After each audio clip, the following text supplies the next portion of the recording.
Part 1. Trading Psychology. The price. No one wants to pay, but everyone must. You can learn a strategy in a few weeks. You can memorize hundreds of price patterns. You can backtest until you truly believe you have understood the market. But all it takes is one candle moving against you, just one loss going slightly deeper than usual, and everything you call knowledge can dissolve within seconds. Your heart beats faster, your breath becomes shorter, your hands start wanting to do something, and then you break discipline even though you know very clearly that you shouldn't. That's the moment you realize a truth that is very hard to accept. Trading is not a game for the intelligent. It is a game for those who survive long enough. For a professional trader, trading psychology is not something you gain from books. It is something worn down by time and paid for with real money. You cannot skip psychology. You can only mature inside it. The longer you stay in the market, the more you accumulate something new traders do not have: experience in handling risk when things do not go according to plan. The market does not teach you how to win. The market teaches you how not to die. Market wisdom does not mean you make money all the time, but it gives you a higher probability of survival. And in trading, survival is the greatest edge. Trading psychology does not form in a course. It forms when you have gone through enough losses that make you doubt yourself. When you once believed this time, it's definitely different, and then realize the market does not care about your beliefs. The longer you survive in the market, the more your psychology is forged. Not because you fear less, but because you understand how your fear actually works. The market and time are the only two teachers in a trader's life. No one can learn for you.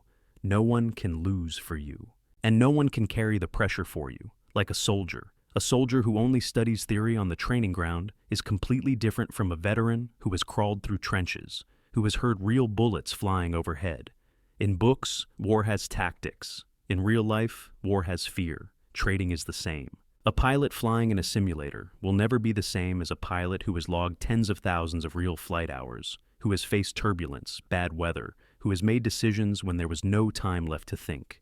Trading is your cockpit, and the market does not give you a pause button. So in order to survive and succeed in the market, you are forced to experience, forced to collide, forced to be wrong, not wrong once, but wrong enough times for your brain to understand this.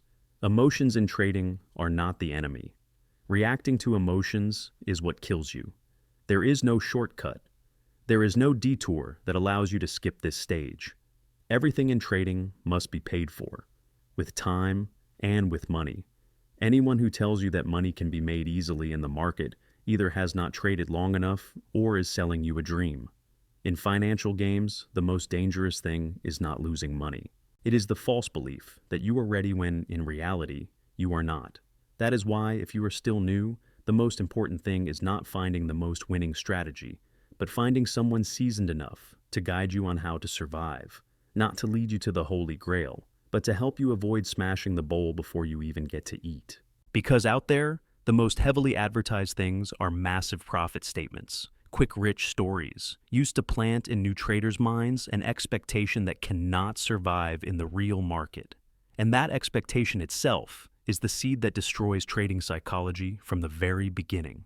At this point, I want to state my position very clearly. To be able to trade, make money, and more importantly, to survive long enough in the market, we need 4 core elements. No more, no less. And if even one of the 4 is missing, the entire system will collapse under real pressure. Part 2. The 4 elements of survival and the dangerous illusions of new traders. Throughout my trading journey, I have never seen a trader survive long-term by relying on only one element. There is no such thing as being good at technical analysis is enough. There is no such thing as perfect entries solve everything. And there is certainly no such thing as strong psychology appearing naturally. To survive in the market, you must build all 4 elements at the same time. Like a table with 4 legs. Break one leg and the table falls. The first element, the plan. New traders usually hate plans because plans sound dry and because plans force them to face an uncomfortable truth. They do not control outcomes. A trading plan does not exist to help you win. It exists to answer very specific questions. When do I trade? When do I stay out? How much am I willing to lose for one idea? And when I am wrong, what do I do next? Without a plan, every trade becomes an emotional decision, and a chain of emotional decisions sooner or later leads to an emotional account. The second element, the trading system.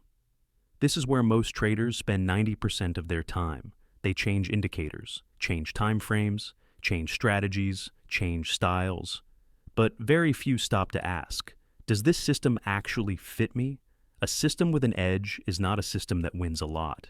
It is a system that allows you to repeat correct behavior over a long period of time. If a system keeps you constantly tense, constantly doubting, constantly breaking rules, then even if it has an edge on paper, it is still a bad system for you. The third element, risk management. This is the part everyone says is important, but very few truly respect. New traders often treat risk management as something used only when trading big. When the account is small, they allow themselves to take more risk. That is a deadly mistake. Risk management does not exist to protect profits. It exists to protect psychology. When risk is too large relative to the account, every small market fluctuation will trigger the survival response in your brain. And when the brain enters survival mode, logic disappears, discipline disappears. Only reflex remains. The three elements above, plan, system, risk management, are things you can learn. But there is one element that cannot be learned by reading. The fourth element, trading psychology and market experience. This is not an extra, this is the foundation. Without strong psychology, the plan is just paper. The system is just theory. Risk management is just numbers. Trading psychology is not always calm, always confident, always fearless. Trading psychology is the ability to recognize emotions as they arise and not let them control your actions. And that ability only comes after you have paid enough tuition to the market. Market experience is not measured by how many years you've traded. It is measured by how many times you have gone through the same states and no longer react the same way. The first losing streak, you panic. The 10th time, you feel uncomfortable. The 50th time, you observe and continue. That is experience. Without experience, you will always think, this time is different. The market is targeting me. I just need to make it back a little. With experience, you understand that this is just a probability distribution, and your job is not to be right, but to stay in the game. If you lack even one of these four elements, sooner or later, the market will point it out to you. Not with words, but with money. Part 3. Why trading psychology cannot be taught, only paid for. There is a question many new traders have asked me. Why do I study so much about trading psychology, read books, watch videos, understand everything? But when I trade live, I still break discipline? The answer is very simple, but extremely hard to accept. Understanding with the mind does not mean understanding with the nervous system. Your brain is not convinced by logic. It is convinced by repeated experience. You can read 100 times "Don't hold losing trades," but only after you have held one so long that you were afraid to open your account does your body truly understand what over-threshold risk feels like. Trading psychology is not built when you are calm. It is built when you are triggered, when real money is on the table, when every candle movement pulls on your heartbeat, when you must make decisions without enough time to think. That is why trading psychology cannot be taught through transmission. No one can feel pressure for you. No one can shake for you, and no one can feel regret for you after a wrong decision. The market does not care how much you have studied. It only responds to how you behave under pressure. And that is why the market always punishes those who want to go fast. New traders want to shorten the path. They want to skip losing, skip doubt, skip pain. They look for formulas. They look for signal providers. They look for tips. But no one can give you the capacity to endure emotions when your account fluctuates. The cost of going too fast is not losing one trade. It is psychological damage. When losses exceed your tolerance, your brain records the market as a threat. And from that point on, every entry tightens your nervous system. You start fearing before there is reason to fear. You exit early not because of strategy, but because your body wants to end the tension. Then you rush back into trades just to escape that discomfort. This is not weakness. This is survival reflex. Strong trading psychology is not about having no emotions. It is about having been through enough that emotions are no longer new. They have panicked. They have FOMO'd. They have overtraded. They have blamed themselves. And most importantly, they survived those phases. Market experience is the ability to recognize, I've been in this state before. When you recognize the state, it loses control. That is when psychology stabilizes. You no longer try to prove you are right. You no longer treat each trade as a test of your worth. You no longer attach your identity to trading results. You understand that losing does not mean you are bad. Winning does not mean you are great. Both are just data. And only when you see the market as data, not as personal judgment, do you truly step into another level. Part 4. The illusion of experience and the trap that kills long-time traders. There is an uncomfortable truth in trading that few people dare to say. Not everyone who stays in the market long has real experience. Some traders trade for 5, 7, even 10 years. Yet their psychology is no different from a beginner's. The only difference is that they are more confident in their mistakes. This is the most dangerous trap, the illusion of understanding the market.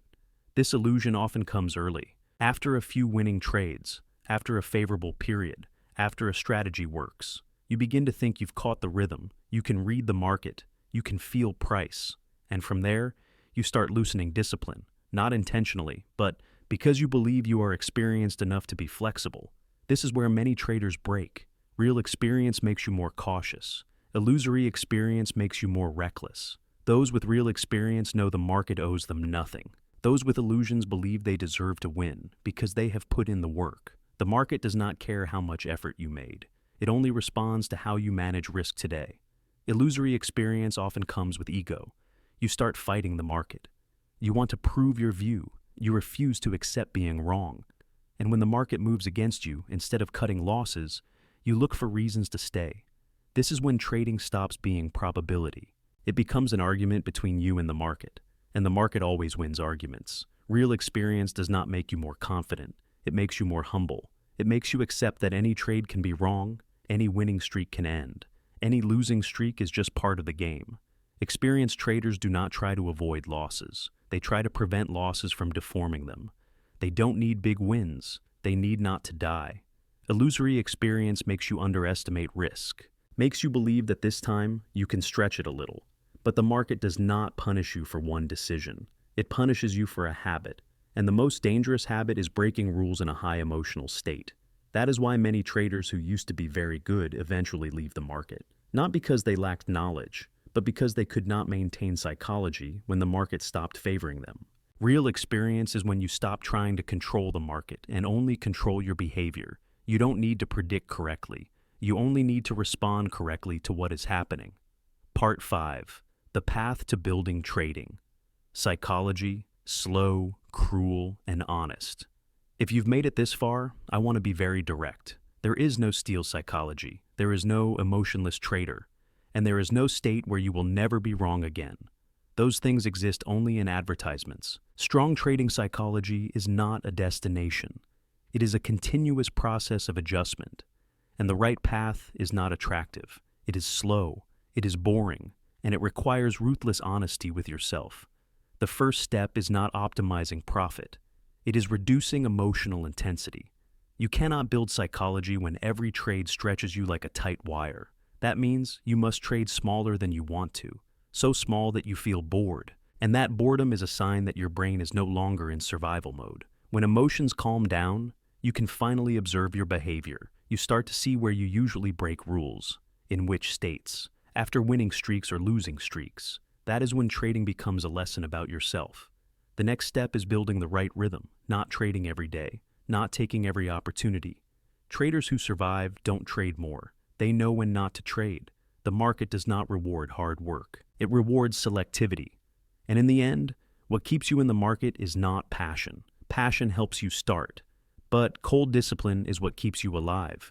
You must accept that there are periods where you do everything right and results are still bad. And there are periods where you do things wrong and still win. If you tie your emotional state to short-term results, you will never be stable. Mature traders evaluate themselves by decision quality, not today's P&L. Return to the 4 original elements. The plan keeps you from drifting. The system gives you structure. Risk management keeps psychology from being crushed. And trading psychology connects everything together. Miss one of the 4, and you may still win short-term, but the market will take it all back long-term. Trading is not a journey to find the Holy Grail. It is a journey of removing illusions, one by one. The illusion of speed, the illusion of talent, the illusion that you are special. When those illusions fall away, what remains is a trader stable enough not to destroy themselves. And if you are reading or listening this far, you may have realized one important thing. Trading is not about beating the market. It is about learning not to beat yourself. If you lack one of those four elements, this is not a judgment. It is a reminder. Perhaps it is time to seriously re-examine your path as a trader, not to quit, but to walk it more correctly, slower but longer.